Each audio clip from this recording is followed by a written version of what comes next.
if you bleed on the new moon, that means you're a white witch, because there's like white witch, red witch, green witch, different witches for different times of the month. And Hannah goes, what happens if you get a yeast infection on the new moon? What kind of witch are you then? Welcome to Pelvic POV with your hosts and doctors of physical therapy, Amanda Neary and Hannah Meyer. Hey, pelvic freaks. Welcome back to another episode of Pelvic POV. We're your freaks for us and we're freaks for your pelvis, baby. What's up, guys? What is up today? Good start. That's always like, I never know what to do at that part because I'm always like, what's up? And I'm like, what's up? Let's start today. We had a fun idea of listing dead people that would really enjoy pelvic POV. Yeah, we were coming up with like kind of a funny list, guys. Let's talk about it. Literally rapid fire what Hannah and I thought about like 5 minutes ago. So we want you guys to add to this list. So we're going to post a poll on our Instagram. Make sure you're following us at pelvic POV and you can contribute to this conversation as well. All right. You want to start? Yeah. I said number 1, Joe Pilates. Joe Pilates. We actually talked about this in our Pilates episode already. Yeah, that's why I threw it up. I was like, Joe Pilates. Threw it up. I said, R.I.P. Joe Pilates. You would have loved pelvic POV. All right. I said Marie Curie because science and, you know, she'd like us. I said my girl RBG because Ruth Bader Ginsburg because freaking slay. Yeah, I think Martin Luther King Jr. would really love our podcast. He would have fucked with us so heavy. Literally. I said be besties. I said Robin Williams. R.I.P. Robin Williams. You would have loved pelvic POV. Jimmy Carter. No comment. I don't really know him that well. President. Classic. Marilyn Monroe. R.I.P. Marilyn Monroe. R.I.P. She would have like really liked us, I think. Yeah, I think so too.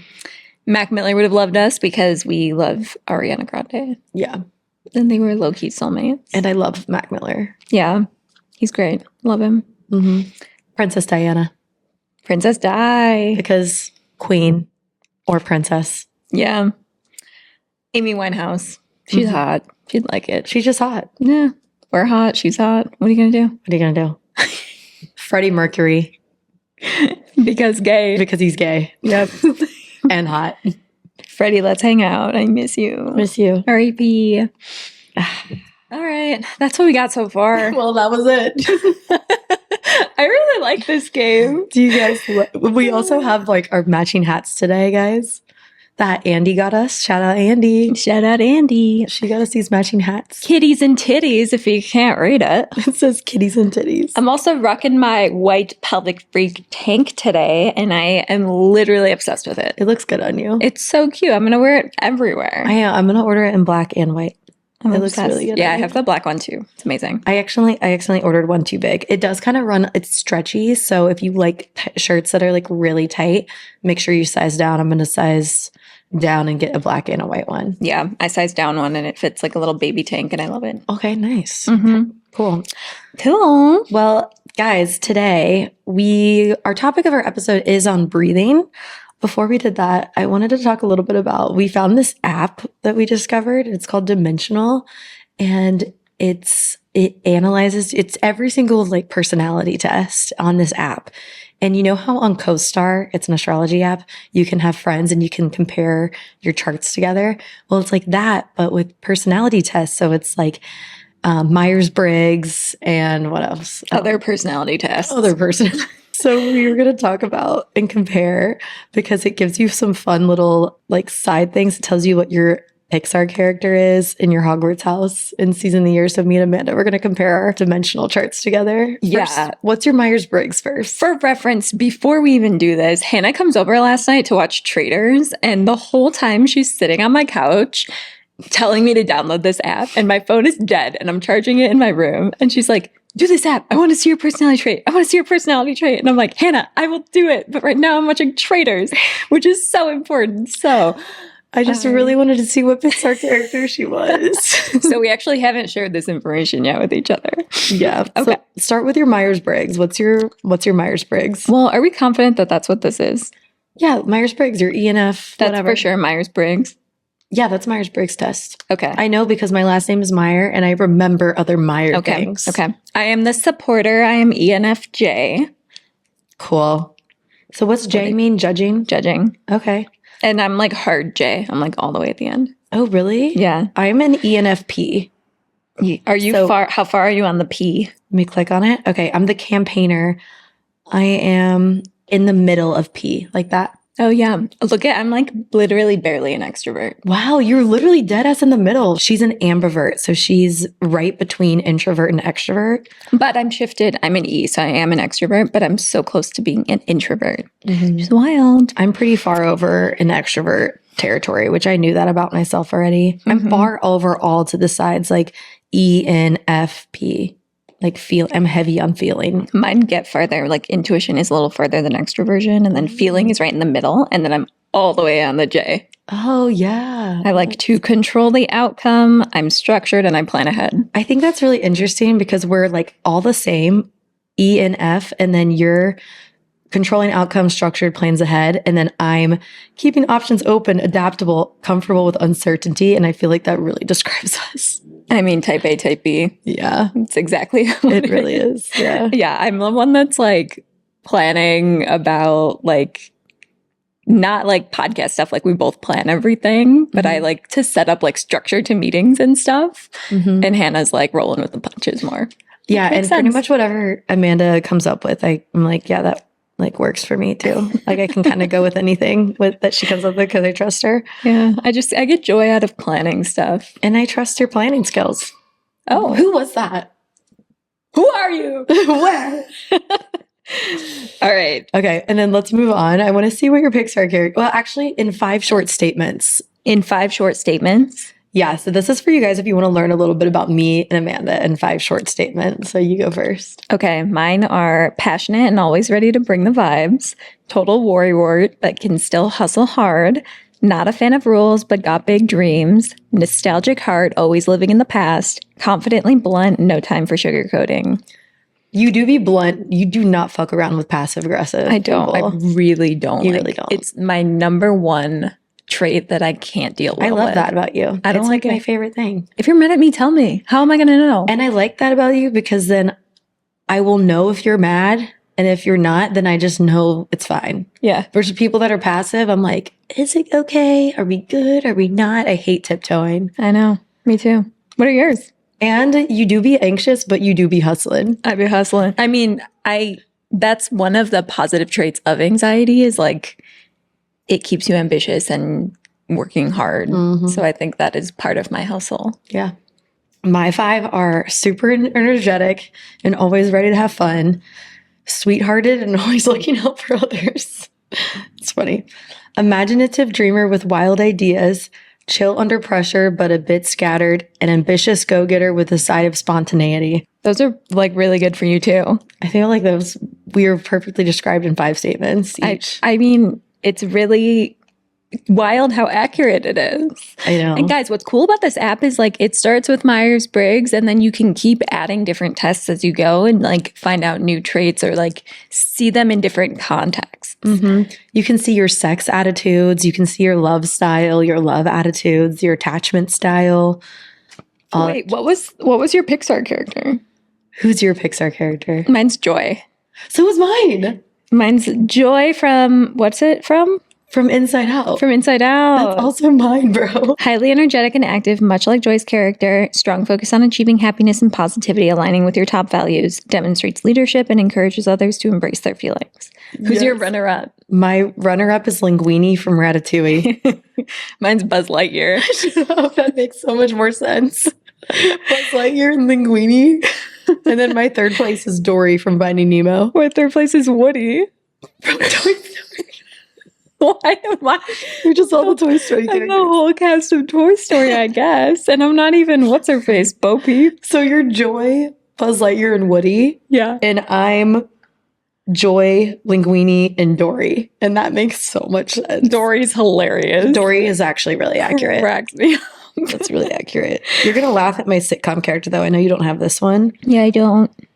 but it's Bernadette from Big Bang Theory and Just Day from New Girl. Oh my gosh, Just Day. I know. I wish I had that one. I got that one. You probably do if you have joy. What's your season? Spring. Mine's spring too. It's like from our personality. Like my actual season is fall. And we know that Amanda's a true autumn. I'm a true autumn. If we're talking color season, I'm a true autumn. If we're talking vibes, I'm saying fall. But spring is my personality, I guess. Spring's my personality. And you know what? I love spring because I'm an Aries. Yeah. I'm so excited for your birthday. My element is fire. No shock to anyone. Mine's air. No shock to anyone. My runner-up is air or wind, yeah. Really? Mm-hmm. Yeah, air totally describes me because like air, openness, new experiences, ideas, free-spirited. Yeah. Exploration. Energy, passion, transformation for me. Mm-hmm. Checks out. What's your Hogwarts is Gryffindor, right? Yeah. Mine is too. My runner-up is Ravenclaw. I have taken Hogwarts quizzes that say I'm a Ravenclaw before. It's interesting. I scored Gryffindor in here, and my runner-up is Hufflepuff, and the Hogwarts quizzes tell me I'm Hufflepuff. Interesting. This is so cool. Anyway, we love this app. We are not sponsored by them. This is just something we're doing, and I think it's really fun. Mm-hmm. It's kind of like CoStar if you like reflective apps like that. Yeah, and you can literally do like your sex attitudes test, which you need to do. Mm-hmm. But it can tell you like your attraction, if you're hyposexual, hypersexual, submissive, dominant, kinky, orthodox, physical, or intimate, and like what's important to you. And it puts you on like the scales between these. Yeah. So especially like, I guess we could talk like with the last two episodes, or the last episode at least, we were talking about sex and intimacy. That could be something fun to do with your partner. And you can do your attachment styles. So you can find out if you're like anxious or avoidant. If you're avoidant, stay away from me. Like, please figure this shit out before you date people. Your attachment style is so important for how you connect with people. Yeah. And you can do that with your partner too.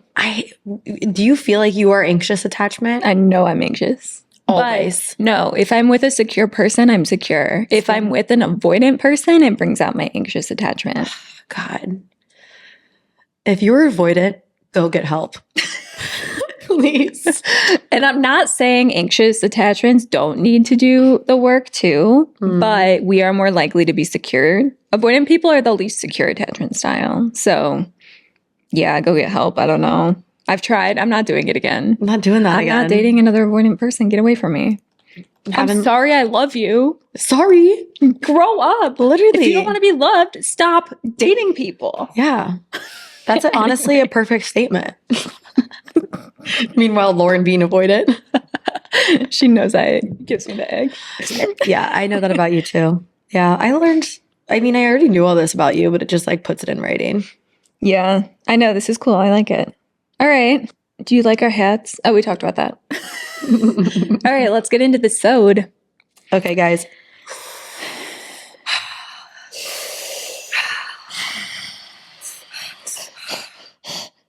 Breathing.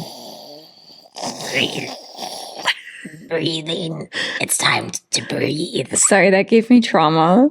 What gave you trauma? Our heavy breathing. I didn't like it. Oh, I want that out. that gave me trauma. I think that gave me trauma. Guys, we want to talk about breathing. I did a sound bath this week. You did? And it inspired me. Yeah. When did you do a sound bath? I did on Thursday. I told you to come I don't remember this to yin yoga Oh, I didn't know you did it. on Thursday. I thought you said it was booked. No. No, Thursday I was here till like 8. That's why. But anyways, guys, I went to a sound bath this week, but it's a yin yoga class plus a sound bath. And we worked a lot on breathing. So I was like, why don't we talk a little about breathing this week? Heck yeah. What is the single most important thing you can do to have a stronger pelvic floor, a more relaxed pelvic floor, better sex, better urinary symptoms, better bowel movements, better pelvic health in general? What is the single most thing that you can do? Single most important thing that you can do? Amanda, what is it? Breathing. Breath. Breath work, people. Breath work.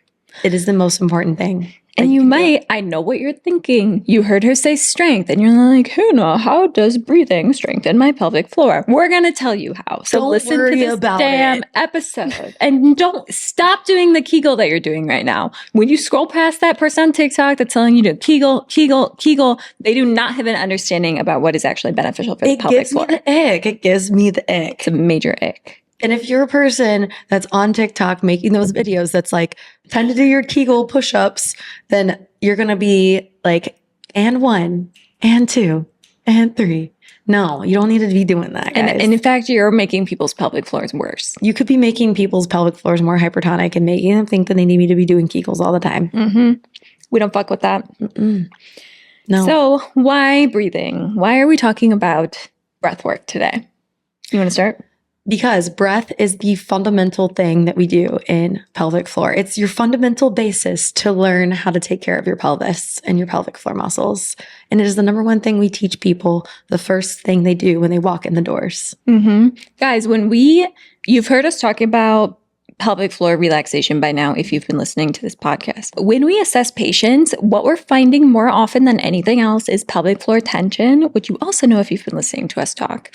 Now, a tight pelvic floor can immediately be dropped and lengthened with a correct diaphragmatic breath. And that's why it's one of the first things we're teaching people. And it's not just to relax the pelvic floor, it's to then be able to activate muscles better too, because when you're coming from that lengthened position, you can actually get a full contraction and strengthen muscles better. And that's almost never done with Kegels. It's mostly done with compound movements of the accessory muscles, and compound strengthening for pelvic floor muscles. And we've given this example before, like the bicep example. I can run through it again, but I don't need to. Yeah. Okay, I'll do it. All right. Hold me back. So imagine you're trying to go lift a bicep. Imagine you're trying to go do a bicep curl, okay? And you want to fully relax and lengthen that muscle to get a strong force production instead of doing these little half curls, okay? We don't want to be doing this. So same thing with our pelvic floor. Our pelvic floor is different. It's not like a 2-joint muscle like your bicep curl is. It's not a 2-joint muscle. Our pelvic floor is very different, but that's just an easy example for you guys to imagine it in your head. We want to make sure the pelvic floor muscles are fully relaxed so then we can generate an optimal and strong pelvic floor contraction. So it's always step 1. Always. Also, if we're talking about strengthening here, breath work is so important for strength training. So if you don't have fundamental breath work in your heavier lifting, like if you're a barbell athlete, for example, I've taught a course on just how to coordinate breathing with weightlifting movements, because if you optimize your exhale, you don't have to find your strength from holding your breath and doing things like bearing down your pelvic floor, which can lead to future dysfunction. You can use an exhale and really activate those muscles on that contraction using your exhale, and breath work will make those muscles activate better, which can build more strength. Yes. So we're not only teaching you how to inhale and lengthen, we're also teaching you how to activate and strengthen too, using breath work. Yes. So that's just one example of how breathing can help with exercise. But how can breathing help with something like sexual function? So we've talked about this in our I've Never Had an Orgasm episode too, but we'll reiterate. But we never want you to be like muscling an orgasm, right? That was your term. We never want to muscle an orgasm where we're trying to hold our breath and try to like squeeze so that we can like get there to like the final. We want to slow it down and relax the pelvic floor, because an orgasm, for example, is a maximum like strength pelvic floor contraction, involuntary pelvic floor contraction. And if we're already like squeezing and like tensed up in the pelvic floor, it's not going to be as strong of an orgasm. And then on top of that, breathing can help with penetration, having easier penetrative sex, and making it more enjoyable. Heck yeah. Breathing can do you no wrong. And 3, let's talk about how breathing can help with urinary and bowel movements. Yes, starting with bowel movements. I love Hannah's phrase of inhaling the poop out that she uses with her patients, but we see a lot of people with constipation that have tight pelvic floors. So these 2 symptoms and diarrhea. So like IBS symptoms, anything. What? I forgot to tell them. What did you? Oh, tell them. Dude. Okay, sidebar. This is a sidebar, guys. I had diarrhea for the first time ever. Guys, I don't know how I keep manifesting this, but it's like every time I talk about something on the podcast, it immediately happens to me. I talked about sleep farting, immediately just shit my pants in my sleep. The next day, like I keep talking to Amanda. I'm like, yeah, I've never had diarrhea.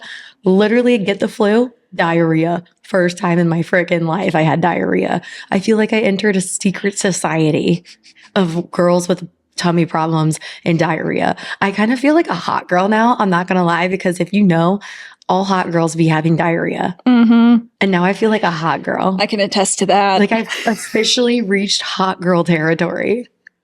Dude, it is funny. We're like manifesting so hard on the pod right now. Why are we manifesting shitting my pants in my sleep and having diarrhea? Can I just manifest like 500 more followers on Instagram and like a 5-star rating? Yeah, can you guys give us a rating and follow us so we can get over 1,000? Oh, wait, let's do it like this. Wow, I just like can't. How do we manifest? Oh, how do we do it? we've How did I manifest the never- diarrhea? How do I do that?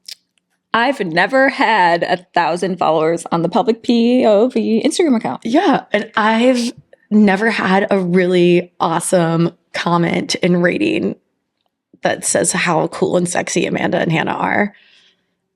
These diarrhea queens. Diarrhea sleep farting queens. Okay, I think it's going to happen for us now. I think that worked. Anyway, beautiful sidebar. Never have I ever been viral on TikTok or Instagram. Yeah. Can't believe that I just, I'll let you know when that happens, guys. I think it's coming.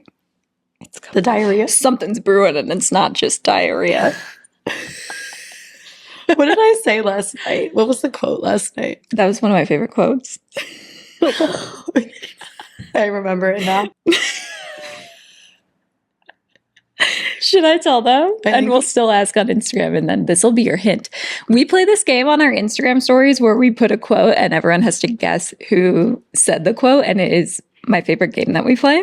So we're going to give you a hint. If you listen to this episode, you get to get one right next time. Last night I said, we were talking about how we both had our period, and there was also a new moon on Thursday. And I was like, if you bleed on the new moon, that means you're a white witch, because there's like white witch, red witch, green witch, different witches for different times of the month. And Hannah goes, what happens if you get a yeast infection on the new moon? What kind of witch are you then? And then I actually like almost cried. It was so funny. What's it mean if you have a yeast infection on the new moon? God, I hate yeast infections. Freaking getting that monostat.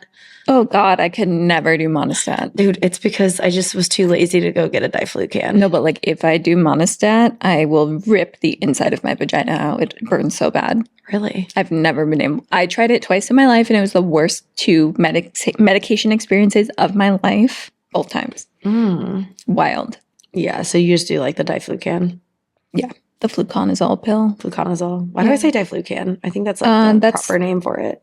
Well, one's the brand name and one's generic. Yeah, It's the same thing. Is diflucan to the generic? Or fluconazole is? What? Yeah. Yeast infection Anyway. treatments, guys. When you're in Europe, stock up on them at the store. You don't need a prescription. Shut the fuck up. Mhm. Are you kidding me? Mhm. That's what I did in the UK. Dude. I would get like 3 or 4 fluconazoles and just keep them on deck. Dude, the way I had an online doctor's appointment or a virtual doctor's appointment because I had a yeast infection and they wouldn't give me a fluconazole Are you kidding? because he said I had to like come in and like test for it to make sure it was a yeast So infection. stupid. And I'm like, bro, I literally know my body and it's a freaking yeast infection. I'm not asking for freaking opioids. Right. It's not gonna do anything. I was so confused. I'm like, you're kidding me, right? Oh, yeah. One of the many issues. The US healthcare system. What a fun time. Speaking on this, guys, I know we've taken a big break here, but me and Amanda are planning on doing a medical gaslighting call-in episode where you can call in and talk about an experience you've had in the healthcare or the world of healthcare, whatever it is. It doesn't even have to be pelvic floor, but whatever. It's like a time when your doctor just didn't listen to you, or you knew this about your body because you know your body really well, and then your doctor didn't hear you out, or anything. Yeah. We're going to get some live callers on the pod and we can discuss with you in real time. And we're really excited to do an episode like this. And we think for this topic, it would be better to do it live so that we can actually have it back and forth and it's not just us reading a story. Because then we can get more details and discuss more about this stuff too. So exciting. This is for like if you've ever listened to our podcast and you're like, I have something that I need to share. And it's not just like a funny freak story time episode that you want to do. It's like a general like thing. Yeah. You're like, I have something I can contribute and I want those freaks to hear me. Hell yeah. Then we'll hear you out, baby. We will keep you posted on that on our social media. So again, make sure you're getting us closer to 1,000 followers on Instagram at Pelvic POV, please. Anyways, where were we? Diarrhea? Anyways, we were on inhaling the poop out. So where else would we be? For our girlies with tummy issues, whether it's constipation, diarrhea can also be caused by a tight pelvic floor. Don't think constipation means you're tight and diarrhea means you're loose. That is not how that works. Oftentimes, when you have any bowel stuff going on, your pelvic floor carries some tension because you may have some cramping in the abdomen associated with that. And those muscles can be reflexive and build support. So as they're trying to support you, they could be building some tension. And then on top of that, if you do have constipation and you are used to holding your breath and bearing down and pushing to get that bowel movement out, we've talked about this before. It feels really productive to do that because you can feel that bowel movement come out. But that is creating pelvic floor tension and could lead to other dysfunction like prolapse, something that will actually loosen and weaken those pelvic floor muscles. So when we say inhale the poop out, we want you to be fully relaxed when passing a bowel movement, whether it's a solid movement, a liquidy movement, any type of bowel movement, because it's going to set those pelvic floor muscles in the right position and keep them relaxed so you're not building tension. Mm-hmm. And when we say like inhale the poop out, what I even mean by that is like, as you inhale, you're imagining you're dropping your pelvic floor and like the poop is like sliding down and you're still exhaling. Okay. You're still exhaling the poop out too. But I just really like to emphasize the inhale because you want to really focus on inhaling, dropping the pelvic floor, opening up the pelvic floor muscles, like literally like a flower's blooming out of your butthole and out of your vagina. Like you're letting it fall out. Yeah. And the reason I like inhale too is because inhaling increases your intra-abdominal pressure. And that is the same thing that's happening when you brace and really try to push out. You're also increasing that intra-abdominal pressure, but you're tensing your muscles in that case. Whereas on an inhale, you're getting that increase in intra-abdominal pressure, which is going to force the bowel movement to descend through that descending colon. But you're not tensing any of your muscles. So you're still getting that benefit of the increase in pressure without tensing your muscles. So I like the inhale too. But yes, you are going to be passing your bowel movement on the exhale as well. Yep. Inhaling and exhale. What I like to say too with bowel movements is sometimes it's not like actually like the bowel is like coming out, like your poop isn't coming out as you inhale. Sometimes you need to sit there and take 5 diaphragmatic breaths, and then you'll feel your poop slide on out after you take those big, deep diaphragmatic breaths. Mm-hmm. Sometimes that's how it happens too. And it just gets things moving easier. Yeah, the squatty potty breathing combo. Anytime someone that I've given this advice to actually does this at home and does their homework, I always say, if it's not ready in 10 minutes, take a little break, walk away, come back. Every single person that has done this homework says that it works. And it's just because it's the way our body wants to be passing a bowel movement. Or at least helps. Yes. Same thing with urinary stuff. Let's say you feel like you haven't emptied your bladder all the way. Don't try to push and strain your pee out. I remember I was at a bachelorette party and I was talking to one of the girls and I was like, you don't strain, I don't know why we were on the, anytime I'm out in public, I'm constantly talking about poop, pee, sex, anything. So it's just normal for me. So I was talking to this girl and she was like, yeah, I like push my pee out sometimes. And I was like, you can't be doing that. And we went to the bathroom together and I heard her in the stall and I knew she was straining to pee. And I was like, girl, are you pushing your pee out? She was like, don't listen to me. I'm like, no, sit on the toilet, take 5 to 10, whatever it is, diaphragmatic breaths, take 5 diaphragmatic breaths and breathe to let your bladder empty. And just let it fall out. Don't be straining. 100%. If you feel like you haven't emptied your bladder fully, instead of trying to push it out, standing up, whatever, see if you can take those 5 breaths and see if more comes out. Yeah. And we can talk about more emptying strategies for peeing when you feel like you've emptied your bladder fully.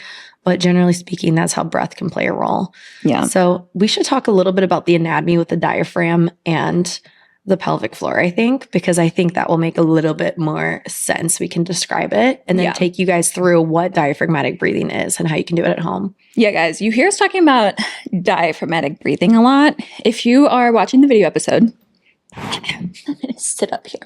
If you're watching the video episode, put your glasses on, students. The diaphragm is a muscle that is shaped like a little dome when it's relaxed. And it sits at the base of your rib cage. So it kind of supports you here. If you're watching the video, you can see it on my body. If you're wearing a pelvic freak tank, it sits right under the pelvic freak logo. Right under that sternum and those ribs on your body. When the muscle, and the other thing I want to say here is the diaphragm it's not a voluntary muscle. So this muscle is going to activate reflexively based on how you're breathing. So if you're breathing up into your chest, closer to your first rib, the top of those lungs, your diaphragm is still going to engage. It's still going to contract, but it's not going to fully engage and flatten. When this muscle is activated, it's going to flatten. And that is when you're taking one of those like belly breaths where you can see your belly kind of expanding. You're not pushing it out. It's just expanding naturally. You're probably taking a more diaphragmatic breath because you're getting that full contraction, and that forces your abdominal content a little bit lower. It's going to push your stomach and intestines down. And that is why you get that little expansion in your belly, because your diaphragm is actually activating. So the higher the breath you take, the more you're going to see your chest rise because your diaphragm isn't activating as much.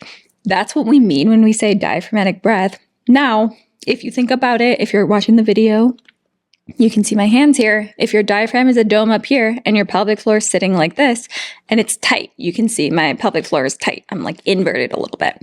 If my diaphragm fully engages, my pelvic floor has no choice but to lengthen here because those abdominal contents are also being compressed, and that's going to force some relaxation and lengthening in those pelvic floor muscles. So that's why we love a diaphragmatic breath for the pelvic floor. Now, do you have anything else that you cue, or like how do you teach it? That was a beautifully laid out. Thank you, Professor Amanda Neary. You're welcome. Yeah. So we always think diaphragm is like the dome and the pelvic floor is like the bowl underneath. And as the diaphragm goes down, the pelvic floor goes down.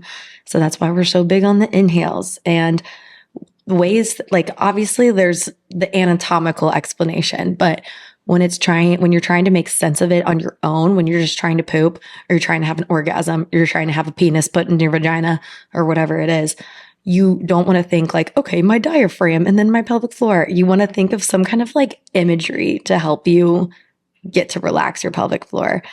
So the beach ball cue is like my go-to. Yeah, I like that one.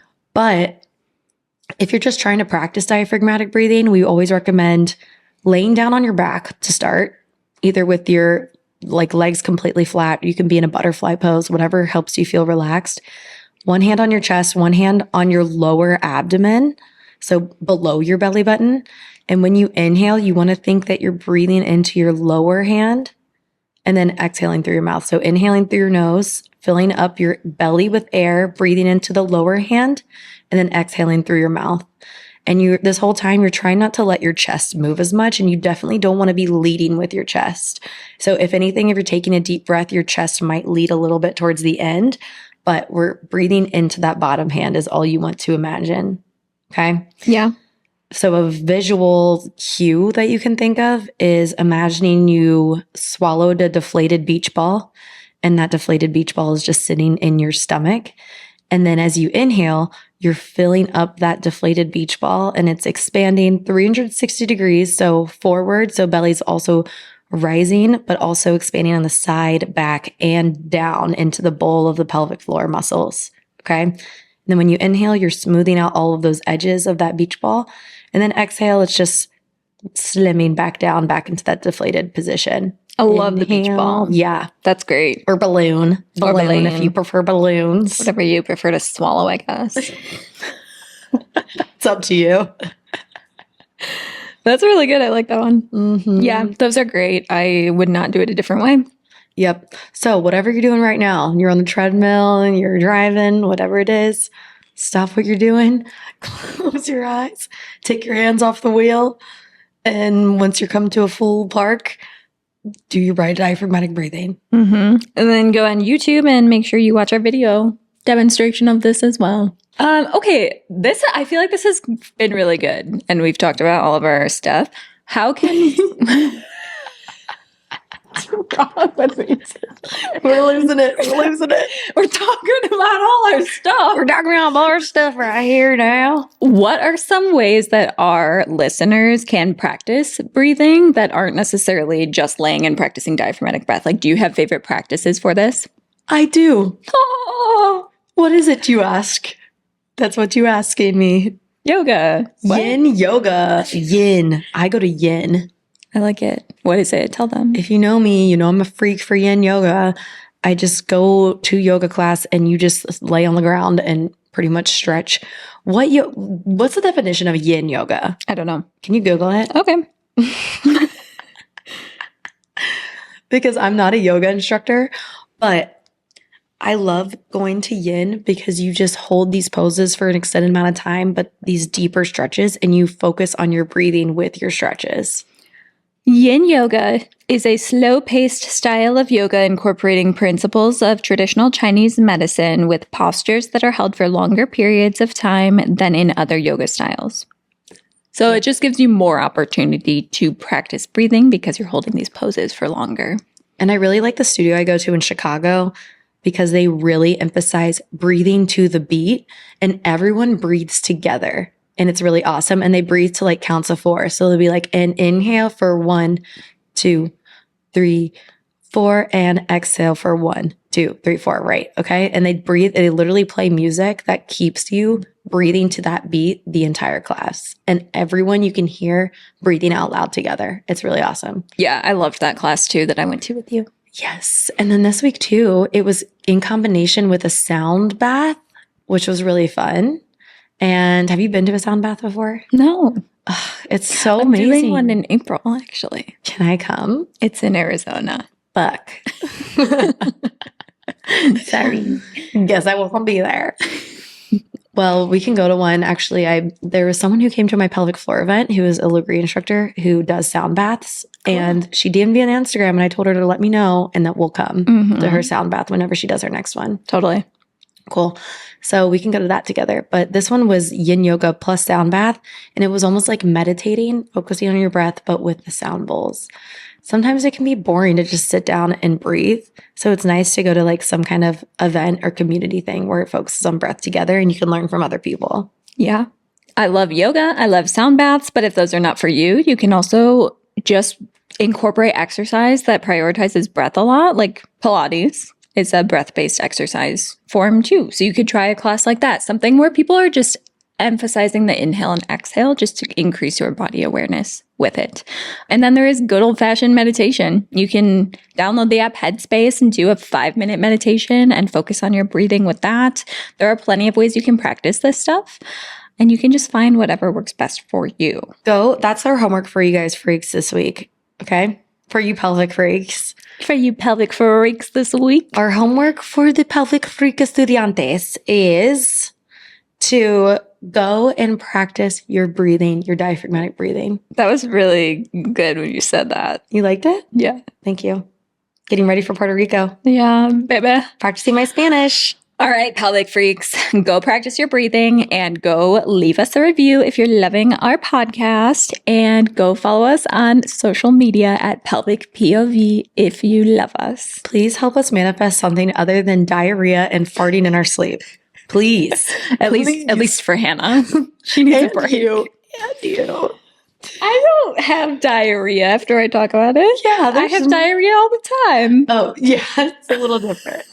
It's a little different. All right, guys, go to pelvicpov.co to check out our website, check out our pelvic freak merch, cue over to look at Amanda and look how good she looks in her pelvic freak tank. It comes in white and black. You can't get the kitties and titties hat though on there. But you can get a pelvic freak hat. Yeah. Hee hee. All right, guys, bye pelvic freaks. Bye pelvic freaks.